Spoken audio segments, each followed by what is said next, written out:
Go ahead. Hi, good evening, and thank you for joining us for this meeting of the Negev Funders Workgroup. I'm Mahameed, and I'm very happy to see you here.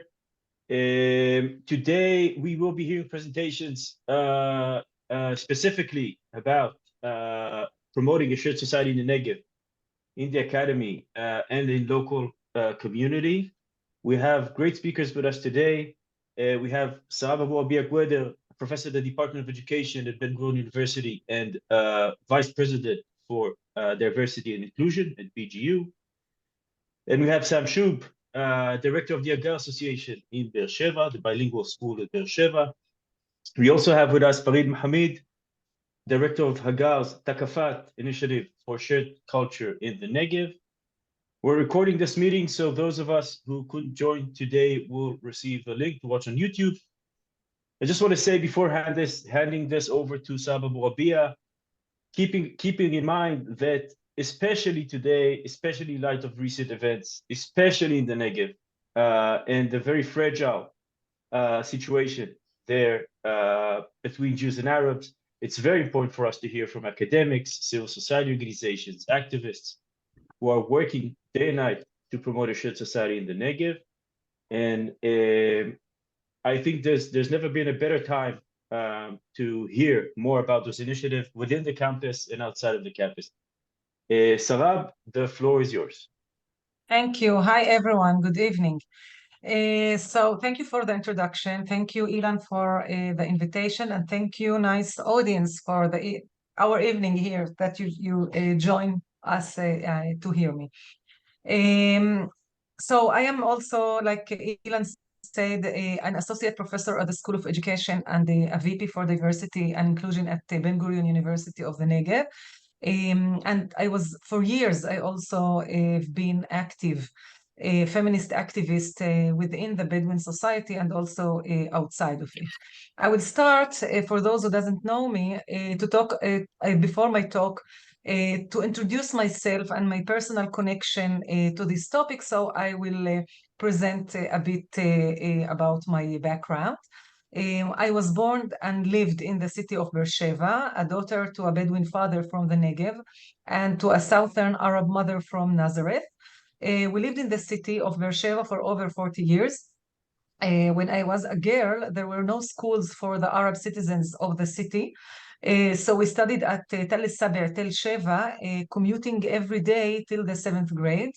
Then, due to the difficult commuting circumstances, I moved to study in a Jewish high school during the first Intifada back then at the late 80s, where I actually suffered from racist behavior of some kids. And instead of dealing in this age with my teen identity, I had to deal with my national identity as the only Arab girl in school.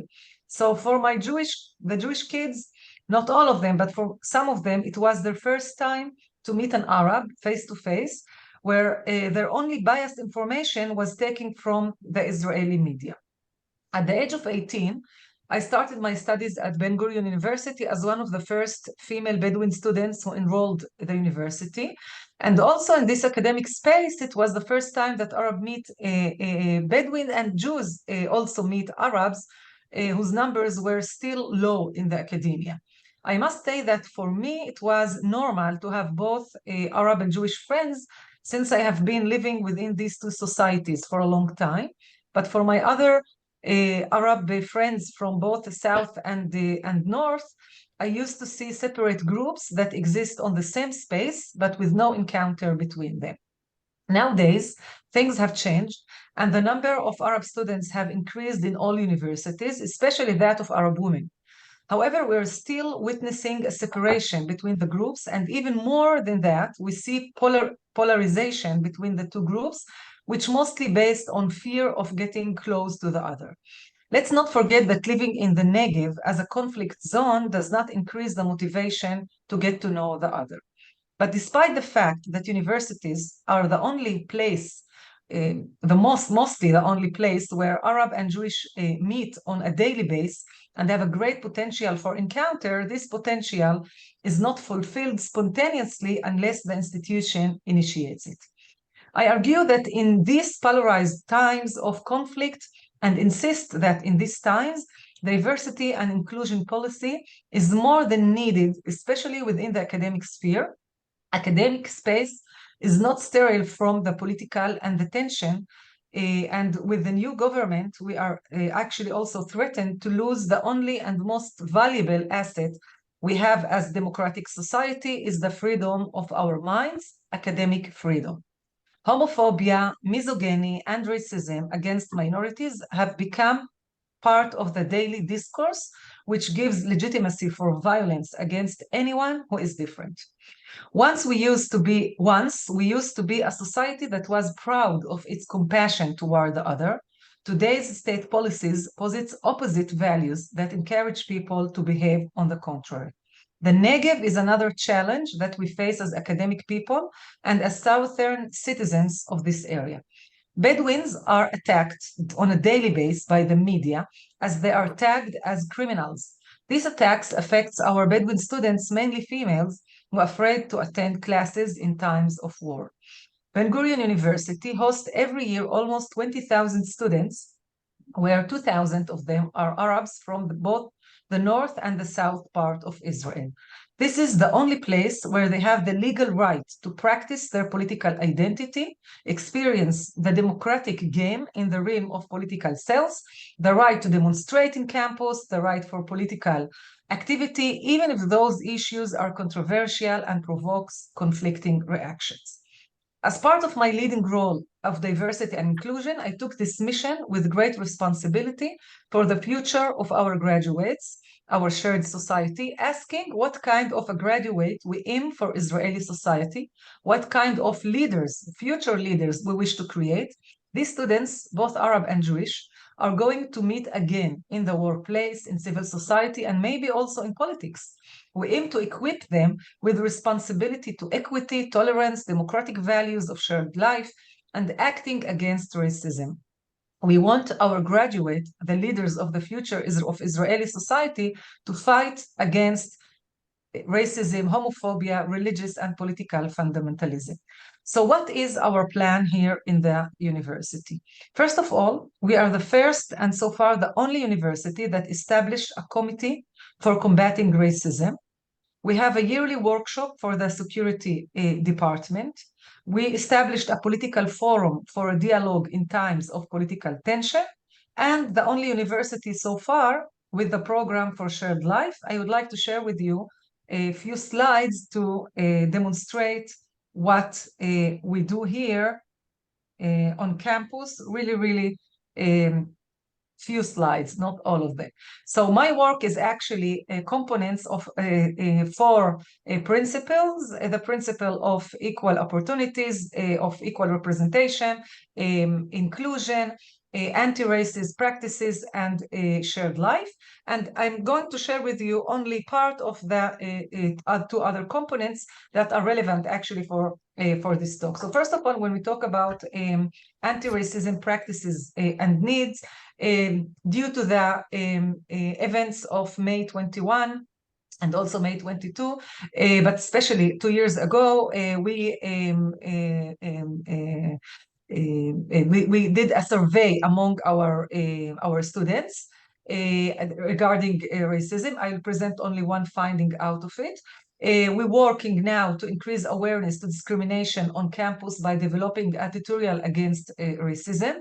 Every day we use the International Day for Elimination of Racial Discrimination to pose a topic, a public topic. Last year it was racism in the academic sphere. This year we're going to focus on the Faculty of Health of racism and violence against the health staff, medical staff.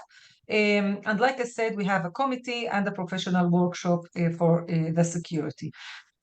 Few findings from this survey, are very important findings. First of all, you can see here at the left side of the slide, both Jewish and Arab students on campus agreed that the relations between the various ethnic and national groups were irreversibly damaged due to May 21, to the political tension that infused into the academia. But there are also a positive side out of it, that both of them, like you see here, the rates, most of them agree that they hope the university will create more opportunities for dialogue between the groups.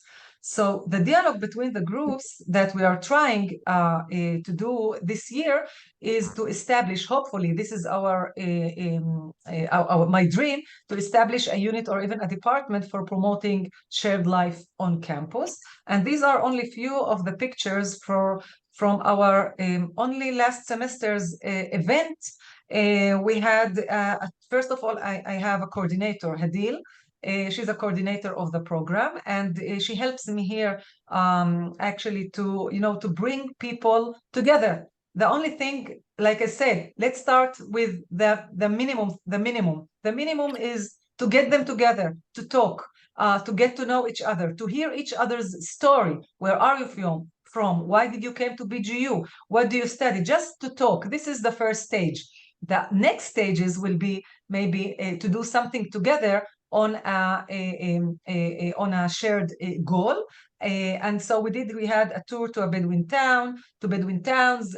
We had an event called Close to the Plate, Karov LaTzalachat, where we invited them to lunch, and it brought them together. We have also Ma'ayan Bamidbar project that we fund this year because no one funds them, where they have 50 students, Arab and Jewish students, volunteers that teach each other, couples teach each other Arabic and Hebrew language during the year. They have a coordinator, they have people who actually supervise and give a professional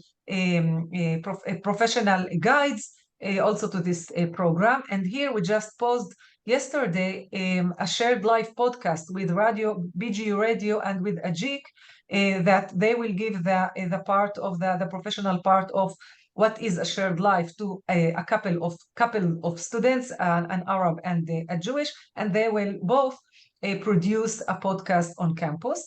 The future we think about a hackathon that Rothschild Foundation agreed to fund it, and a hosting home where we will start with Bedouin Arab women, actually female Arab and Jewish women, who will host each other in their own homes, and a project called Our Roots, where both Arab and Jewish couples will have to interview old men from other culture, and will be accompanied by a long process of professional guide. So these are our programs in general. Of course, we have some other projects on the academic field, but these are the more social part of the Shared Life project. Of course, working also on increasing the numbers of Arab and Bedouin on campus in order to, and not only to be able to create this encounter, we need also more Arab on campus. So we're creating we're working now on a program to establish various paths of all our alternative venues of acceptance to campus. So I will stop here to give Sam the opportunity also to have his own talk. Thank you.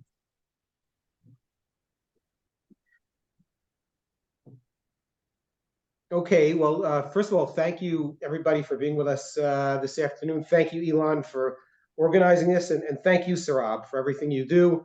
My name is Sam. I'm a member of Kibbutz Nir Am near Sderot. I've managed the Hagar Association for 5 years now, and I know a number of you on the call are familiar with Hagar. Some of you may be less familiar. So just to make sure we're all on the same page, in a word, the Hagar Association operates the only bilingual Arab-Jewish school in southern Israel, serving some 60% of the country's territory. We have 380 children from preschool through 6th grade, and we have the largest and most dynamic Arab-Jewish community in the Negev. But let's be frank, there are 950,000 people in the Negev, more or less, a third of them Bedouins. And if we want to move the needle for shared society, we have to do two things. We have to take the the social capital of this community and reach way out beyond the school walls, touch communities across the Negev. And the second thing we have to do is to break the mold that shared society organizations have been trapped in for decades. And I'm going to be blunt here, but this is backed up by empirical studies. On the Jewish side, we're talking about people in a higher income bracket, higher level of education, Ashkenazim who tend to live in the center of the country. This is the mold we have to break. And especially in a place called like the Negev. And we really began our journey to do this about 3.5 years ago. Hagar has existed since 2007, but 3.5 years ago, we established Scout Troop Adam, Israel's first integrated Arab Jewish scout troop. It's open to all children throughout the city. We start about a dozen kids. We have over 100 members today. It's really a wonderful project. We're really proud of it. And then about 2 years ago, we had this, I call it a eureka moment. And I said, how are we going to do what we want to do? How are we going to move the needle? And we said, shared culture is what's going to break this thing wide open. The truth is we didn't know exactly what that meant. We figured we'd make some of it up as we went along, but we had this intuition that culture is the way to reach out to constituencies we have never reached before. So the first thing we did was to check the numbers. We engaged the services of the iFocus and Afkar research groups, and they surveyed 430 adults in the Beersheba area, Jews and Arabs, and they found that 63% of Jews and 74% of Arabs want shared cultural experiences. Now keep that number in mind, because Beersheba is a right-wing town. 66% of people in Beersheba in November voted for right-wing or ultra-Orthodox parties. 63% of Jews want shared cultural experiences. Now, the only way you can reconcile that contradiction is when you realize that if we continue looking at Israeli society through the exclusively political categories that we're so familiar with, we're missing something very big. And that thing is culture, and that thing is identity. And we decided that that's where we wanted to focus. So we set up something called the Center for Shared Culture in the Negev, the Thaqafat Initiative. And we brought on Farid to manage it on a part-time basis. You'll hear from Farid in a moment. He's a social entrepreneur, an educator, and he's really done outstanding work to get this thing online. And we started with a series of shared cultural events for Jews and Arabs around the Negev. And each and everything we did, we surprised ourselves. We were amazed at how successful it was.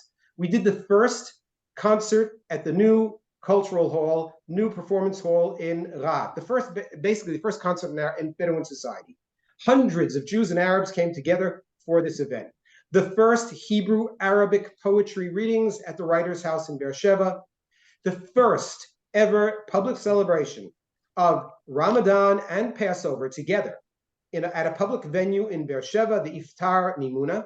And as we organized these events, we realized we were building partnerships that would extend the scope and scale of this thing way beyond what we could imagine doing it by ourselves. So first of all, obviously, Sarab has been tremendously supportive of our efforts at the university.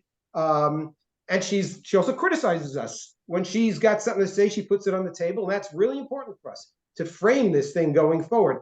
But we are working with the city of Beersheba and all of its major cultural institutions, the city of Rahat and its cultural institutions, the Sapir Academic College, the Mandel Center in the Negev. Just a few weeks ago, we had a meeting with the West Negev Municipal Cluster, which coordinates activities among municipalities from Lakia westward to Sderot. And they said to us, you know, we really like what you did with the Iftar Mimuna. Let's have a similar activity in the Western Negev, somewhat between Rahat, jointly with Netivot or Ofakim. You know how many people in Netivot voted for right-wing and religious parties last elections? 93%, which just goes to show you the potential of culture for reaching out beyond the traditional constituencies that we've been working with. This year we expanded a little more. We're continuing to do the activities, but we've established, with the assistance of a grant from the US Embassy, something called the Negev Alliance for Shared Culture. It's an attempt to build a leadership cadre of artists and cultural leaders in different communities to guide this thing going forward. And I want to make one final point. And with this, I'll conclude, and I'll hand the floor over to Fareed. Just 2 weeks ago, we had our first concert of 2023. This time we did it in Beersheba at the Center for the Performing Arts, jointly with the city of Beersheba. It was an Arab-Jewish concert. And you have to realize that when we initially approached the city of Beersheba, they had no idea what we were talking about. I met with the head of the events department and all of his staff, big table, 6 people around the table. They offered me a coffee and a barekas. And I said, shared culture? And they said, we're not interested in that, honestly. And then Fareed and I spoke with the head of the concert division a year ago. And we talked about a shared concert. And he said, what happens if Arabs come? And I said, they're not getting this. They're not getting it. And now, in January 2023, under the current government, you all know what kind of atmosphere is happening in this country now. A day before the concert, somebody drove their car into a left-wing demonstration in Beersheba. The city of Beersheba co-sponsored with us a Jewish Arab concert under the title Jews and Arabs Sing Together. Posters all around the city, billboards in Arabic and Hebrew. This is something that Fareed said, you got to put up these posters. I didn't know what he was talking about. People were calling. I've never seen Arabic publicized around the city. And here's the thing. The interesting thing is the Arab singer was a vocalist named Sharif, and the Jewish vocalist was a guy named Yossi Rebach, who sings the music of the Piyutim. That's the liturgical high holiday music of North African Jewry. And just from the program, you can gather this was not an Ashkenazi audience. These were not people who go to Peace Now demonstrations. They weren't at the Habima demonstrations. They don't send their kids to Hagar or hand in hand, and they don't go to dialogue groups. And when Yossi Rebach got up and he said, our Jewish culture goes back to Arab countries. Jews and Arabs created culture together. Let's continue staying together. He was greeted with enthusiastic applause. This is the kind of reaching out we're trying to do in the community. I want to show you a brief minute and a half, less than a minute and a half, video clip of what happened at that concert. It's the magic. It's the magic that we're trying to achieve in Beersheba and in other countries and other places around. I'm sorry to interrupt, but just say it was sold out 2 weeks before the concert. Sold out 420. You couldn't get a seat. 426 seats. Sold out. Look at this.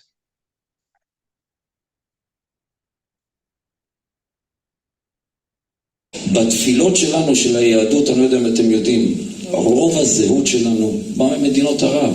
כל הלחנים של החזנות, של האנדלוסית, אם זה מרוקו, עיראק, הייתה בהתחלה תזמורת הערבית הראשונה שהייתה כאן, שבעצם יהודים מעיראק באו ונעלו אותה. והיה להם הרבה חומר מאותם יהודים שישבו ביחד עם ערבים ועשו תרבות, והתרבות מאחדת, ותמיד שנהיה מאוחדים. אמן, אמן, אמן. ثلاثة وبس والمزيكا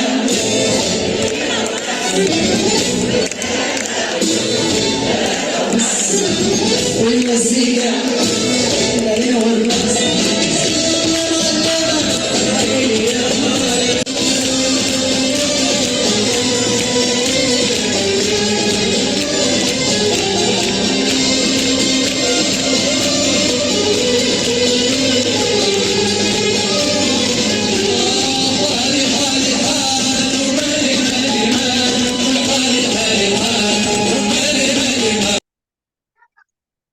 So that's the brief thing just a couple of weeks ago. So there's reason for optimism. I really believe there is. That's Fareed. Would you like to share some other observations? Thank you. Masal Ward, Radim, Evening of Roses. First of all, such an honor being here. I just want to say, I have a dystopian joke where in Negev Orwellian future in 23, BG University will be called Ben Gurion University. And people will have a police of thought check up before they go to the university. They want to ask him, what's your racial background? You're going to ask them, what are your thought background? So it was a dystopian joke. Hopefully we're not going to be there. And that's because of the work of amazing people like Sarab and Sam. So let's start. I'm Farid Mahameed. My name, as they say, just tell from where I originate. I originate from Al-Faham. I've been a Negev for the past 10 years, which means citizen of the Negev. Each year I hop from a different location. So I live from Eilat to Rahat. This year I'm in Bir Sabeh, Sheva. Hopefully I'm not gonna hop next year. We're gonna stay here for a little bit. And actually, as Sam said, 1.5 years ago, Sam called me and he said, well, I have this center and we didn't know where to go. And I really like it because it felt like they call it Startup Nation. I felt it was like a start with the emphasis on the art up nation. So it was really an art up endeavor. And I really like the idea, especially from somebody who all his life was promoting and dealing with shared culture, shared society, transboundary project. So I felt, okay, this is something that is needed. It's needed because it's very interesting. In the Negev, actually, you have a lot of coexistence on a daily life basis, like renting an apartment, going to work. Jews and Arabs work together all the time. But the culture bond, as Sam said, it's occult. It's something like it feels like hidden. Nobody wants to touch it. And I can understand why. It could be really thorny. It could be really sensitive for some communities. And I think here what makes our initiative so special, because I think culture is the window to the soul. And actually, you have here two very related groups. They're very similar. And although politically, let's say, they may be on a polarized or let's say on the other end of the aisle, but culturally, they are very similar. Most of the Jews in the Negev originate from Arab country. I like to call them Arab Jews, my Arab brother, they're just different religion. So they share the same mentality, the same language, almost the same food, and as Yossi Rebach said, the same kind of spirituality. So I said, okay, how we could move this forward? Shared culture is very interesting because it broke the dichotomy. It's something that it's in the blurred line. It's something that it's like in this what's called different 50 shades of gray here, where everybody can find something to express themselves. So as Sam said, we were really trying to look to go to these uncharted territories, places where nobody dared to go. So I will give example for Rahat concert. When we first came to Rahat, we really wanted to do a concert that could bond together Jews and Arabs, especially in Rahat. And as Sarab said, Bedouins in the Negev are vilified on a daily basis. And it's such a shame because on a daily basis, Bedouin and Jews, like the majority, there's a really big successful story. So we said, how could entice Jews to come to the new performance hall, and how we could also do a landmark event, which will be a watershed moment. So we thought to bring Siraj choir. Siraj is the best, at least I know in the country, is the best Arabic Tarab Asil, which is like the classical Arab songs. So we said, let's bring them. And actually, it was really a watershed moment for both the Bedouin and the Jewish. I'll explain.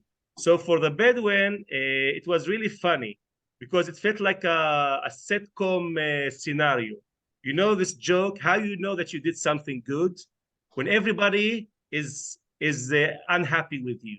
So as the English say, if you try to please everybody, you will end up you will end up upsetting everybody. So we did this first concert. Actually, at the beginning, we have a vehement like opposition from the Islamic movement in Rahat, because they say, okay, you're bringing a woman to sing. This is like contradict our value.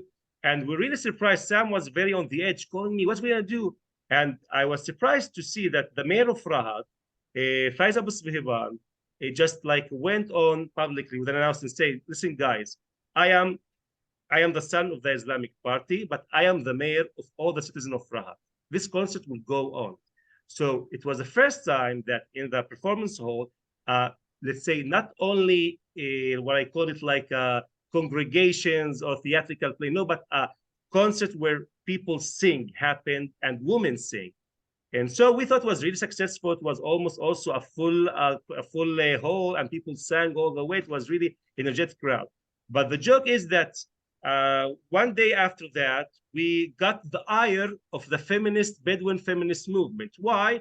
Because we said, like, with coordination to respect the traditional value of Rahat, we agreed to have this kind of what I call it like a quota to for the crowd to be seated in. So let's say family sit in the middle, men sit in the front, and women in the back. So a lot of the people come and say, how come you agree to this? And how come you succumbed? You suppress women? And actually, my wife, one of the people who signed a petition by Dr. Rabia Abu Rabia. So my answer was like this: I am not here to change Rahat. I am here to make a change inside of Rahat. What's the difference? It's the role of Dr. Rabia Abu Rabia and my wife, who is Bedouin from Rahat, to push for change, not from somebody like me from the outside. My role is to help Rahat promote and propagate and to get to its full potential. So I told my detractors, let's say I didn't do the concert in Rahat. Will this controversy, will this, what I call it like a dialogue will happen after our concert? Musicals and the theatrical and the other singers appeared in Rahat. Not only that, the municipality of Rahat declared this is going to be the last time when there's going to be segregation. So if we took what I called it, not Via de la Rosa, the easy way, and we did this concert in Bir Sabeh, Bir Sheva, none of this would have happened. And actually, I was contacted by one of the heads of the Matnasim in one of the Bedouin villages, not in Rahat, I won't say her name. And she said, Farid, wow, you have such a courage in Hagar. Like, we didn't dare to bring Siraj to any of those Bedouin villages because we know it's going to be culturally very controversial, and we didn't even want to go to that trip. Why I'm bringing this example? The same thing which we repeated this success in Bir Sabeh, Bir Sheva, because as Sam said, 1 year ago when we went to the officials there said, but what the Jews will say if we do something for the Arabs. So we saw what the Jews said. They danced and they were really happy. And I'm saying this because I feel that cultures is really what I call transcends everybody. And one of the reasons I think people are afraid to engage with each other, they don't differentiate that you could have a political life and you could have a cultural life. And we in Thaqafat want to help to encourage this new, what I call it like a art-up movement, where we push for new, innovative and daring projects where people also explore not the other identity, but their identity. So I would say another project in brief that I want to also I'm trying to promote is actually to encourage the discourse about Arab Jewish culture. A lot of the Jews now in the Negev start to explore their Arabic root. They're proud to say, I'm not Mizrahi, I'm not North Africa, no, I'm Arab Jews. And this is something that was oppressed and suppressed in Israel for a long time, especially for what I call the Arab Jewish community, because of the political conflict. So in what we've seen so far in art and in culture, people bond, people want to know each other, people can engage, and people also could see the other in a different, humane way. And this is, I think, the magic of culture. And I'm really grateful to have this opportunity here. I'm telling you, you have now an opportunity to, I say, invest not in a project, in the soul of the Negev for the upcoming 10 years. What's going to be the Negev in 2030? It's going to be a dystopian Orwellian scenario, or it's going to be Sarab Abu Rabia and Sam, Hagar, BGU scenario with inclusion and diversity. And with projects like those, we can hopefully be a oasis of shared cultures, not only for the Negev, but also for India and Pakistan, for North Ireland and Ireland, for United States, where you have the southern part and the northern part. It could be replicated anywhere on the planet. We're not special in this kind of division. I think we're special in the fact of the tapestry and the mosaic that we create through this shared culture institutions. Thank you so much. Wow, thank you, Farid, Sarab, thank you. This is so inspiring. I mean, there's so much, and this is so. I mean, this brings so many thoughts to mind. We have some questions in chat. I think I'll go by the order of the questions posted, and I'll start from Sarab. And really, thank you. This is so inspiring. Sarab, we have several questions about your presentations and about your initiative for promoting a shared society in the campus in BGU. Alan is asking, is participation in the Shared Life program in BGU required or optional for students? Yeah, hi. Okay, Hi. so thank you for the question. But before I answer, I have to say something about Hagar. My 3 kids went to Hagar, and I'm really proud of it. I was an active mom in Hagar, and only a few weeks ago, we visited the school with students of the seminar that I teach, and I hope it will be an annual visit every year. And regarding Farid, the petition, sorry that I'm taking maybe the time of other question, but regarding the petition, even if Rawia, who initiated the petition, is my sister with your wife against, as a feminist myself, and who, as a researcher who studies feminism in the Arab world, and especially indigenous feminism in Bedouin society, I actually agree with what you did. It was provoking. The concert was provoking by itself because it was not a traditional concert. This was a concert of singing in front, women singing in front of the audience, a mixed audience, something that the Islamic movement in Rahat disapproved of. So maybe the gender separation permanently or temporarily that you did on this concert, I didn't like that it was not prepared ahead of. I was surprised by it when I first got there, but I think yes, I agree that it moved something. It provoked something, and because there was something that was more challenging, the concert itself. Okay, back to the question. We have a lot of challenges here at BGU. I will try to answer maybe all the questions as part, because they're all linked together. Like I said, tension in campus. When I studied on campus, there was a rarely tension that we felt it. During the years, there is more tension when we see that as more that the violence of the state, of policy, of government towards the Arabs, toward the Bedouin, toward civil organizations, the media against the Arabs in general, against the Bedouin. You can see the tension between Arabs and Jewish in campuses, not only at BGU, in all campuses. Maybe once it was a hidden thing. It was a thing that maybe once a time we heard it from a radical wind from this side or the other side. But nowadays, the recent years, we see it more and more. It is not hidden. People are not ashamed to be radical, to be racist, because, like I said, it is framed in the political atmosphere that encourages that. Okay, this is the risk here.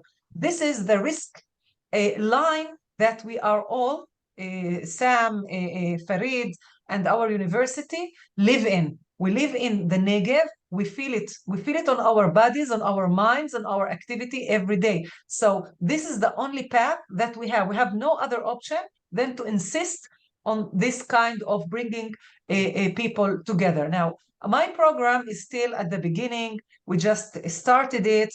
And we hope to make it, first of all, more visible. We want the people sometimes tell me where all those students who participate are those who are already convinced. I said, okay, maybe those convinced are the irrational voices, but I want these rational voices to be heard. I want them to speak out, because in times of tension, in times of crisis, in times of radical racist talks between the students, I want those rational voices to be heard. I want them to. So let's start with what is left, which is the rational voices. Should I continue with the questions, or? Yeah. Okay. No, So I just want to yes. I just want to mention, Sarab. Yes, I see your point about the discourse in the campus. But I think it's also going both ways in Be'er Sheva in the past few weeks. I mean, there's also a steady demonstration going on now as part of the national protest just across the campus. This is exactly what I meant when I said it is framed in a political atmosphere, especially in the Negev, especially in Beersheba. Regarding sharing the program with other universities, actually, I'm looking for yes, I'm willing to share it if this is the question. But I'm also, I also found two programs in two colleges in the far north, in Kinneret College, where they have also a center for shared life, and we share ideas, and we might also share some tours, bringing their students to our university, both Arab and Jewish, and also visiting their university. I think that's it, right? Thank you. Sam, Farid, do you wanna comment on some of the questions in chat? People were asking about participation. I'm also interested about participation from people coming from Beersheba, actually Beersheba, or people coming from the other peripheral towns, Netivot, Yerucham, Dimona, Ofakim, where there's high percentage of Mizrahi Jews. I would say, look,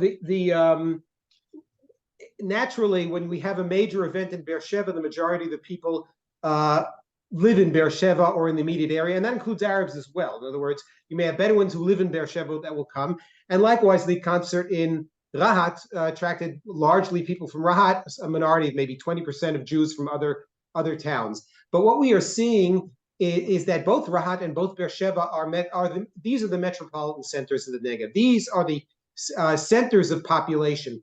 These are the centers of business activity. These are the centers of government activity. This is where people meet. Even I heard a figure that like 40% of Bedouin lawyers in the Negev have offices in the city of Beersheba, even if they live elsewhere. So you cannot avoid meeting people in Beersheba wherever you go. And what we do want to do is we do want to reach out. I did mention the West Negev Municipal Culture Cluster, who asked us to reach out and do something between Rahat and one of the cities in the Western Negev. We're having a meeting at Sapir Academic College. By the way, tomorrow evening we have a lecture at Sapir for Alliance for Shared Culture. We're reaching people across the Negev, and I'll just conclude with this: the potential is unlimited because the budgets are in the local authorities. The budgets are in the communities. The budgets are in the cities. They're looking for things to do. Shared culture, I have not met a single person over the past year who's watched what we didn't say and has told me that it didn't look interesting. I think our ability to leverage resources, to leverage the scale and scope and reach of local authorities is really unlimited. We've just been scratching the surface. So I think there's a lot in store if we can manage to pull some of this off. I want to add to what Sam is saying, that what we do is synergizing the network. Not only that there is a need and a demand for really what I called it like a coalescing factor like our center, but also sometimes we have this conversation with somebody from actually a Jewish council who said sometimes at the same towns happening the same events. So people don't synergize. And what to do is actually to do synergy between the different peripheral town and central town of the Negev to do something which could have a bigger impact factor. I want to say another challenge that our center faces, and I think what makes us special, is balancing the asymmetry and power structure. So for example, in the Negev, you have a lot of cultural events for the Jewish audience. At the same time, you have almost nothing for the Bedouin and Arab populace in the Negev. So this makes our job really hard because sometimes we need to know how to balance it. We don't go usually to equalize it, we go to equitabilize it, because it's very difficult when you have such a stark contrast and a huge gap to bridge. But yet, having said that, most of our projects, because they are shared in their nature, people feel related to, regardless of their cultural and ethnic background. I think this is, as Sam said, what makes culture special, what makes culture connects people. And I also will go even further and say, Beersheba is a mixed city. It's not officially a mixed city, but in reality, it's a mixed city, whether you like it or not. And I think it's not something to be ashamed of. On the contrary, I think it will add more to its value and also to the cosmopolitan atmosphere of the Negev as a whole. So what I try to say is we try all the time to innovate, to push into events that cater to different crowds. So sometimes people who are more inclined to literacy will go to the Writers' House event. People who are more inclined to culture will come to the concert. People who are more inclined to tradition will come to Iftar Maimuna. So try to diversify and try to learn also on the process how to make events that are really impactful and meaningful for the population of the Negev as a whole. I just want to make one more point on connected to what we said about reaching out. We had this Iftar Mimuna last year at a public venue in Beersheba, about 300 people. By the way, it happens twice every 40 years. Afari tells me that these things come together. So either now or never. This year, we've been working closely with the head of the cultural authority in Beersheba. And he said, why don't you meet the head of the open air market? It's like, I don't know if you're familiar with Machane Yehuda, and the places in Tel Aviv and Jerusalem. They want to do the same thing in Beersheba. They're about to invest 80 million shekels to give it an upgrade. And so we met the head of the company who runs it. And she says, I don't know what to do.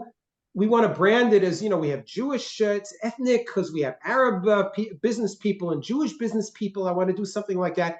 I told her what we did, and she says, that's what I want to do. I want to have an Iftar Mimuna by us. So we're now discussing having the Iftar Mimuna in the open air market together with the municipal corporation that runs it. That would obviously increase our reach tremendously and make it a different kind of event. We're not there yet, but we're negotiating. And so I think you can just see how, again, we're just scratching the surface, and so much can be done. So that's a one. I'll be there. Save your seat. Liron, go ahead. Yeah. It's really exciting to think about the energy and the interest in cultural events and shared cultural events, and into tapping into the community as well as the university.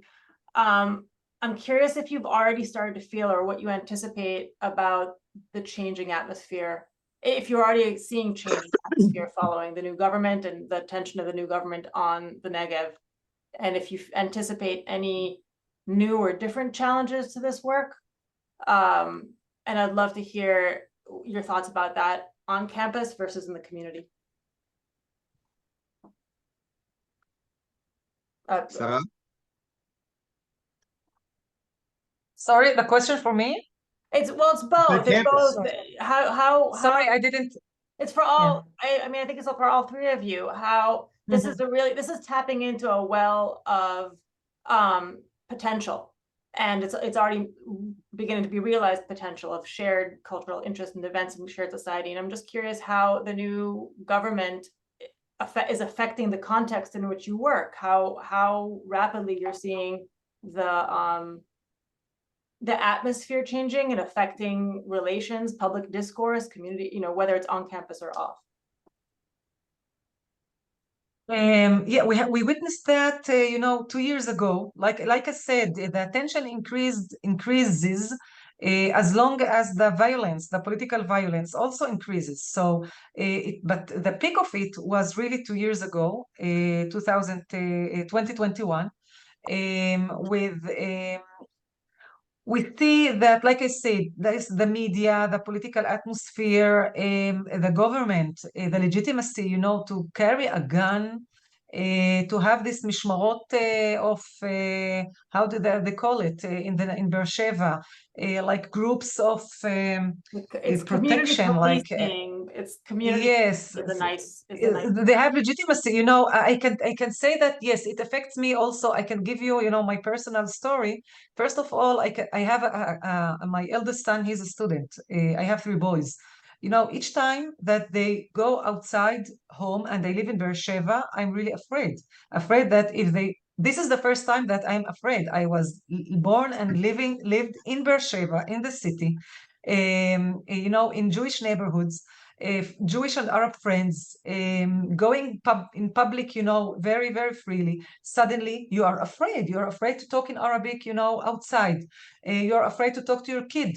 And when your kid goes outside, you're afraid and hope that he will be back safe. I mean, this is like blacks in the States. I told another VP in New York about my fears regarding my kids in the current atmosphere. It's like it's like the atmosphere among the blacks in the States. So yes, it is fierce. Now, when we talk about the students, when we have especially tensions and wars, we see that mainly Arabs, and especially Bedouin, are afraid to come to campuses. They're afraid to come to campuses. That's why we need to balance that. On the one hand, we try to make an encounter, we try to bring them together, we try also as an institution to deliver institutional messages. It's not only a lecture, or a professor. It is part of the institutional leadership, okay, that posts these messages in all, by the way, not only among students, in all the levels, among academic faculty, among the working of BGU, the working staff, and also among the students. In 2 weeks, we will have another tour to a Bedouin village for the staff, only for the staff. So this is also part of increasing make the shared life, even the concept of shared life, real, nochach, there, okay? At the same time, you need some tools, not to punish, but to hold those radical racist people from, being racist, from acting racist, especially on the media, especially on social media, against each other. So the Committee for Combating Racism is actually about taking complaints against racism, discrimination, and it took me a year to approve it, to get it approved. It took me a year. So these processes, these institutional processes are not easy. And, people also are affected by what I might say and what might be said in the press, in the news about BGU. So we all need to be cautious about what we say. That's why we need to work inside our organization, and we need to, like I said, create and establish these institutional within the organization, okay? Not something here and there. It is institutionalized. Yeah. Thank you, Sarab. We only have a few minutes left, and I know some of you have to jump to other calls at one. Alan, go ahead. Sorry, this is actually separate from the one that I posted, was sort of a little more out of topic, but I'm curious about sort of limits to sort of this cross-cultural contact. And here I'm thinking of the analogy of Latin America, or especially Mexico, where there is, let's say, a tremendous amount of respect for pre-Columbian indigenous cultures, the Aztec, the Maya, and so on, which does not in any way reflect to commitment to equality for indigenous populations today.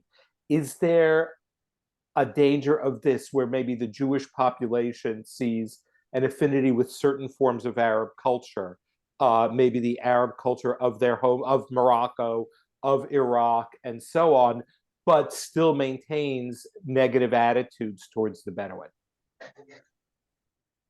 Not only the Bedouin, one of the problems is that very often an affinity to Arab culture in Morocco can coexist with a hostility towards Palestinians or right. Arabs in general. Right. There are a lot of contradictions. People are contradictory creatures. And right. I think our goal is to try to create the dissonance of being, a racist. Create the dissonance of this craziness that some people are pursuing, and say, hey, you just spoke with a Bedouin person, you have a Bedouin business partner. That's what I want to do. Great, thank you. I want to add to that. I think there was a watershed moment in the Negev and Bir Saba and BG University, and it was the commemoration of the Nakba Day. I think because this event was a watershed moment, it was very traumatic. Like for me, it's not. It was actually, I'm really proud of BGU they allowed it, but I think it has a shockwave effect because the population wasn't ready for those kinds of events. Not like in Haifa, it's not like in Tel Aviv. And what I've seen, at least from my side, after that event, there was what I call it enclosure, like trying to be even more conservative, like to prove that you are not, let's say, with the flag of the enemy. So especially I can tell you that display of the Palestinian flag today in Bir Sabeh in particular and in Israel in general has become very, very controversial, especially with Ben Gurion. But having said that, I think this is why culture is important. And what I'm trying always to tell my audience, shway, it's a process. If you want to build bridges, you need to walk tiptoeing through very sensitive topics to both communities, by the way, because I know at the same time, I have Arab Iraqi Jewish friends who tell me, like, my parents fled from the Farhud, and they have actually very, very anti-Arab sentiment, although we're Arab. And this is, I think, part of the culture that you need to try to work it very carefully and respectfully. But you shouldn't always try what I try to call it. You shouldn't always try to conquer the dragon at the beginning. Let's move. Let's let people build trust with each other. When people see each other and let's say open the soul to each other, I think this is the first step into a common shared culture. I will give just one example. One of the teachers at the concert there, actually, I was told, who was dancing. She was a teacher, and she posted very racist posts in Facebook about leftist people.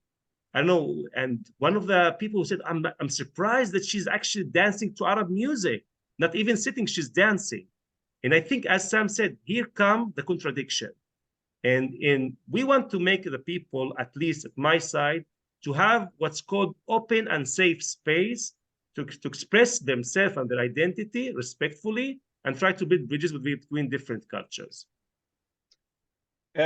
We have less than a minute. I just want to say, Sarab, Sam, Farid, kul ihtiram, bin najah. Thank you so much for this great presentation. So inspiring, and such a beacon of light and hope in those troubled times. And I really hope to see you soon.